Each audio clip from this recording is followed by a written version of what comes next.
Topic is street works and AIDS and HIV.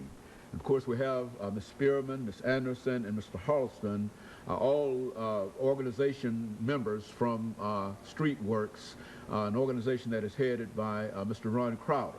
And of course, Mr. Harleston, I think you were giving us, when we ended this first segment, some information in reference to coming to Nashville and some of your activities as an outreach coordinator in a real sense. Let's have you to talk about HIV and AIDS and the way you see it in terms of some numbers and how it has impacted other folks and et cetera. Okay, in terms of numbers, let's say Washington, D.C., for instance, 1 in 20 infected with HIV, and in terms of black men, 1 in 7.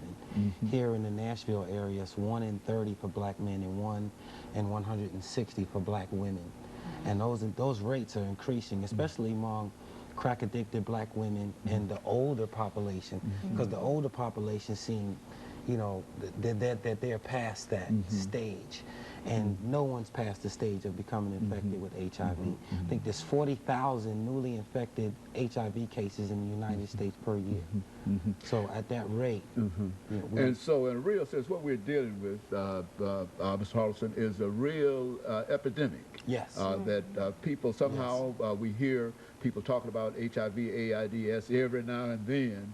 And while we're simply casually discussing it, the numbers are increasing. Is that a correct assessment? Yes, of that is a what's going on? correct assessment. It is increasing. That is one reason why we do the outreach, because people really have to be educated. You know, they have to be educated. The stigma has to be broken down, the stigma that is attached to HIV. They have to be educated and taught prevention techniques. Those barriers toward prevention have to be broken down so that, you know, these people would readily practice safe sex practices. That is probably a main reason, because there's no cure for it right now, as we all know. So our best hope for it is to either prevent the spread or prevent newly infections. And the way to do that is through education, scientifically based education, because it's a known fact. You know, Ms. Anderson, when you talk about being an individual that's interested in clients, you're talking about dealing specifically with individuals that have either been impacted by HIV or by full-blown AIDS and et cetera. What are some of the characteristics that you can tell our audience this morning in terms of who these individuals are, and not necessarily how we identify them, but how do they live in that kind of situation, as much as you care to give us this morning? Okay, well, the majority, like Mr. Huddleston was saying, is people that are addicted. They tend to not seek the help, you know, regular doctor visits, medication, so the disease progresses. So my goal is to make sure that they get their basic needs and be able to get around, to get to their appointments. You know, some want to go back to school, so we make sure that they get back and forth there. You know, provide them with food until they can get on their feet, because our goal is to get all of our clients to self-sufficiency so they can support themselves. So right now, we're just trying to help them along the way. Now, in dealing with these clients, do you find that this to be a very, very expensive disease individually among each individual person? It costs a lot to deal with this particular individual with this particular disease. How do you find that to be?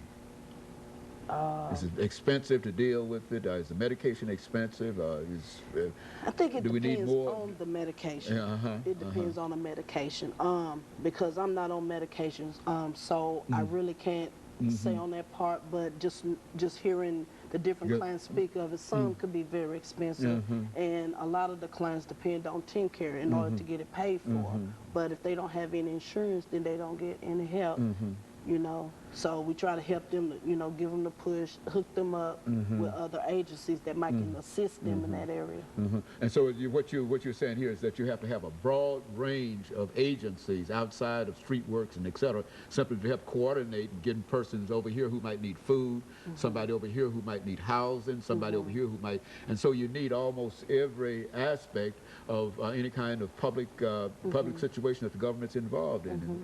That's correct. And of course now Now, I think, Ms. Spearman, we've all talked time and time again about trials and how to be able to one day find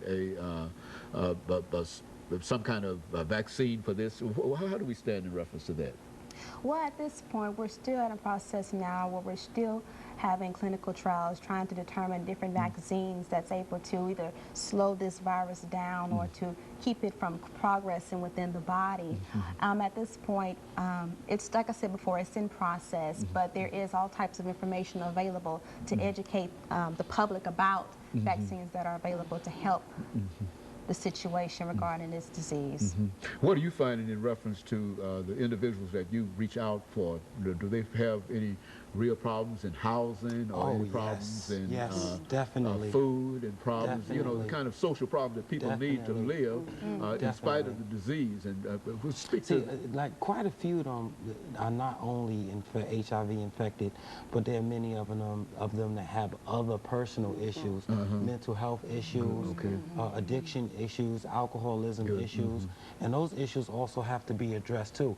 Housing in particular, because if a person does not have stable housing, it's very hard for them to have a central place to operate from, you know, feel secure. You have to have like a stable base of operations before you can go to the doctor regularly and do all the necessary things you need to do for yourself. Some of them do have difficulty with getting their medications.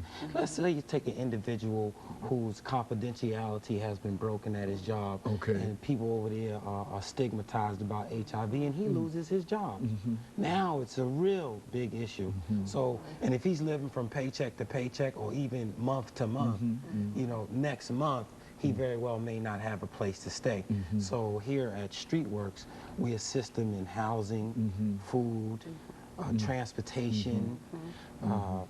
We do HIV. We do just whatever it takes.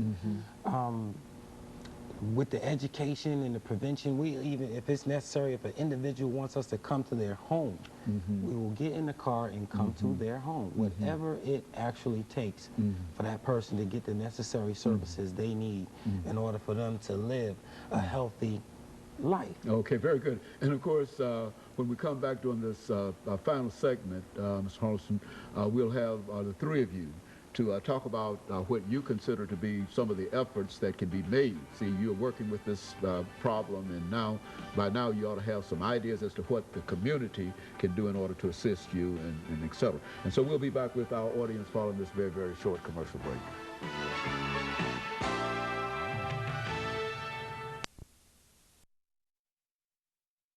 We're talking to Mr. Harleston.